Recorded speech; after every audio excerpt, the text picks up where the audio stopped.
உலக மக்கள் எல்லோருக்கும் வணக்கம். வரம் டிவி வாயிலாக நான் உங்கள் ஜி கோபால் பேசுகிறேன். இன்னைக்கு நாம் பேசக்கூடிய பலன் என்னன்னா, டிசம்பர் மாத பலன்கள். இந்த வருடத்தினுடைய கடைசி மாதம். இந்த மாதத்தில் மிதுன ராசிக்காரங்களுக்கு பலன் என்னவாக இருக்க போகிறது அப்படிங்கிறத நம்ம கணிச்சிருக்கிறோம். அதை பத்தி நம்ம கொஞ்சம் தெளிவாக உங்ககிட்ட சொல்ல போறோம். இப்போ டிசம்பர் மாசத்துக்கு இந்த மாத கிரக அடைவில் எப்படின்னா, உங்க ராசிக்கு 2ஆம் இடத்தில் கடகத்துல செவ்வாய் பகவான் நீச்சம் பிளஸ் வக்ரம், 4ஆம் இடத்துல கேது பகவான், 6ஆம் இடத்துல புதன் பகவானும் சூரிய பகவானும், 7ஆம் இடத்துல சுக்கிரன் டிசம்பர் 1ஆம் தேதி பயிற்சியாகி மகரத்துக்கு வர்றாங்க. அதே சமயத்துல சனி பகவான் கும்பத்துல வக்ர நிவர்த்தி, மீனத்துல ராகு பகவான், ரிஷபத்துல குரு பகவான் வக்ரம். இதுதான் இந்த மாதத்துடைய கிரக அடைவுகள். அப்போ இந்த 9ஆம் இடத்தில் இருக்கக்கூடிய சனி பகவான் ஓரளவுக்கு உங்களுக்கு தொழில மாற்றத்தை கொடுத்திருப்பாரு, தொழில் செய்வதற்கு வழி விட்டிருப்பாரு. இப்ப உங்களுக்கெல்லாம் என்ன ஒரு யோசனையா இருக்கும்னா, இந்த 10ஆம் இடத்துக்கு வரக்கூடிய சனி பகவானால நாங்க நல்லா இருப்போமா, நாங்க தொழில் செஞ்சு நம்ம பட்ட கடனை அடைச்சிருவோமா, நான் தொழில் செய்யணும்னு ஆர்வமா இருக்கிறேன், நான் 5 வருஷம் 6 வருஷம் 10 வருஷமா இந்த தொழில் செய்யலாங்கிற ஒரு இன்ட்ரெஸ்ட் இருக்கிறேன், அது இந்த பீரியட்ல செய்யலாமா, எனக்கு செய்யறதுக்கு வாய்ப்பு கிடைச்சிருக்குது, செய்யலாமா, இந்த மாதிரி ஒரு குழப்பத்தில் இருக்கிறீங்க. கண்டிப்பாக மிதுன ராசிக்காரங்கள் தொழில்ல பலம்.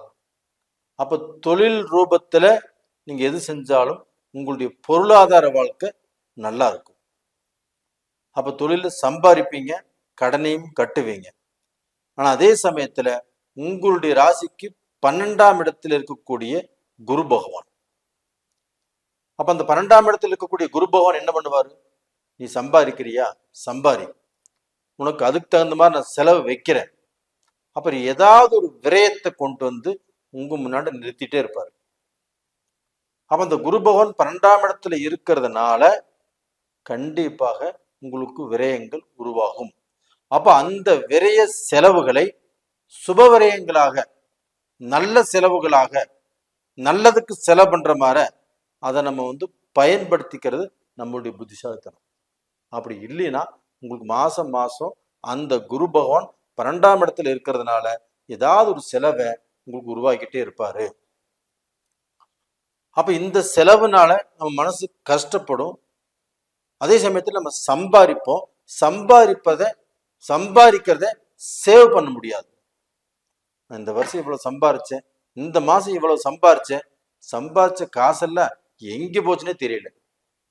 இது மாதிரி ஒரு புலம்பக்கூடிய ஒரு மாதமாக இந்த மாசம் இருக்கும்.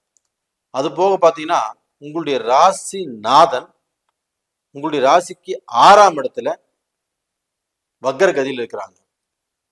அப்ப அந்த ராசி நாதனும் இன்னைக்கு 6ஆம் இடத்துல போய் மறைஞ்சதுனால நமக்கு மனசுல குழப்பங்கள், எதை செய்யலாம் எதை செய்யக்கூடாது, எது செஞ்சா நல்லா இருக்கும். ஒருத்தர்கிட்ட பேசும்போதுமே குழப்பமா தான் பேசுவீங்க, ஒரு தெளிவான நிலையிலேயே இருக்க மாட்டீங்க. அப்போ நீங்க ஒருத்தர்கிட்ட ஏதோ ஒரு விஷயத்தை பத்தி புலம்பணும், பேசணும், அவங்க அதை எப்படி எடுத்துக்கிட்டாலும் சரி, நீங்க புலம்புறத புலம்பி தீர்த்துருவீங்க.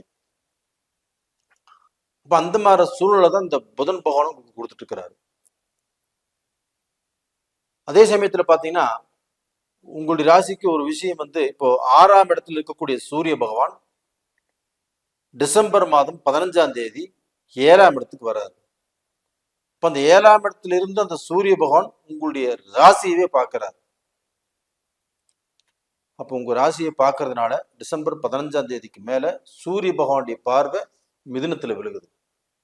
அப்ப அந்த மிதுனத்துல விழுகும் போது உங்களுக்கு ஒரு வெறி, இதோ எந்த விஷயத்தை எடுத்தாலும் சாதிச்சிடலாம், இதுல நாம ஒரு சக்சஸ் பார்க்கணும், இதை செஞ்சா என்ன செஞ்சிடலாம் அப்படிங்கிற தைரியம் வரும், தன்னம்பிக்கையும் வரும். அப்ப அந்த தைரியமும் தன்னம்பிக்கையும் வரும்போது கொஞ்சம் யோசனை பண்ணி நிதானமாக செய்வது உங்களுக்கு சக்சஸ் கொடுக்கும். இப்போ சூரியன் 7ஆம் இடத்திலிருந்து 7ஆம் பார்வையாக உங்களுடைய ராசியை பார்க்கறதுனால அந்த அறிவாற்றல்னாலேயோ இல்லை அந்த வேகத்தினாலேயோ ஒரு விஷயம் நீங்க சுடுது மடிய புடின்னு செஞ்சுட்டீங்கன்னு வச்சுக்கோங்களேன், கண்டிப்பா குழப்பமாயிரும். அதனால ஒரு முறைக்கு பல முறை யோசனை செய்து அப்புறம் நீங்க செய்யறதுல சக்சஸ் கண்டிப்பா கிடைக்கும். இந்த 10ஆம் இடத்தில் இருக்கக்கூடிய இந்த ராகு பகவான் ஒரு விஷயத்தை நம்ம எடுத்துட்டோம்னா அந்த விஷயத்தை அப்படியே வளர்த்துட்டே இருக்கும், வளர்த்திட்டு போயிட்டே இருக்கும். அப்போ இந்த ராகு பகவான் ஒரு தொடர்ச்சி, மல்டிபிள் வளர்ச்சி. அப்போ ஒரு தொழிலே இருக்குது, அந்த தொழிலை நல்லபடியாக வளர்த்தி கொடுத்துட்டு இருக்கும். அப்ப அது இந்த சனி பகவானும் சேரும் போது தொழில நல்ல மாற்றத்தை கொடுக்கும், ஒரு முன்னேற்றத்தை கொடுக்கும். நீங்க கடன் பட்டாலும் அந்த கடனை அடைப்பதற்குண்டான வழியையும் காட்டும். அப்போ இப்ப இந்த ராகு பகவானுடைய அனுகிரகம் நல்லா இருக்குது, சனி பகவானுடைய அனுகிரகம் நல்லா இருக்குது.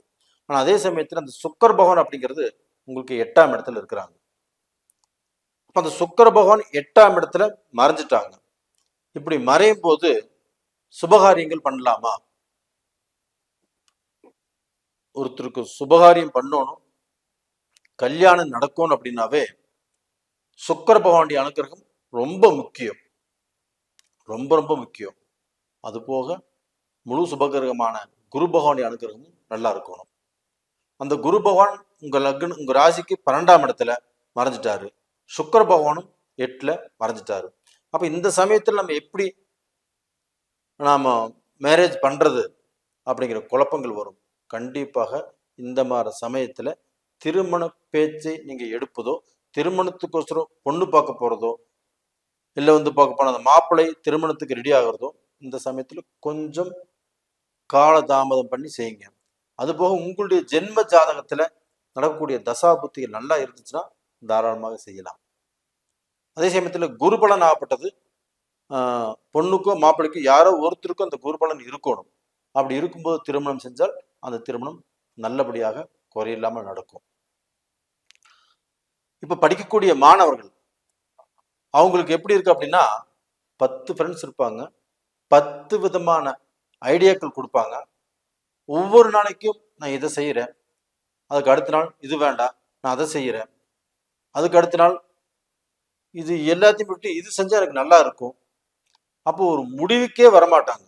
அப்போ அவங்கள பெத்தவங்களும் இவன் என்னடா சொல்றான், இவன் எதை செய்யறான் அப்படின்னு அவங்களுக்கே தெரியாது. அப்போ அவங்களும் ஒரு சப்போர்ட் பண்ண முடியாத சூழ்நிலையில தான் இருப்பாங்க. அதற்கு காரணம் புதன் பகவான் 6ஆம் இடத்தில் இருக்கிறது காரணம். அப்போ டோட்டலா பார்த்தீங்கன்னா இந்த மாதம் அப்படின்னு எடுத்துட்டாவே உங்களுக்கு அவ்வளவு முழுசா நல்லா இருக்குன்னு சொல்ல முடியாது. ஒரு 50% நல்லா இருக்குன்னு சொல்லலாம், இன்னொரு 50% அவ்வளவுக்கு திருப்தி இல்லாம போயிட்டு இருக்குது. அப்ப இந்த சமயத்துல நம்ம வணங்க வேண்டிய தெய்வம் எதுனா குரு பகவானை வணங்கலாம், சுக்கிர பகவானையும் வணங்கி வரலாம்.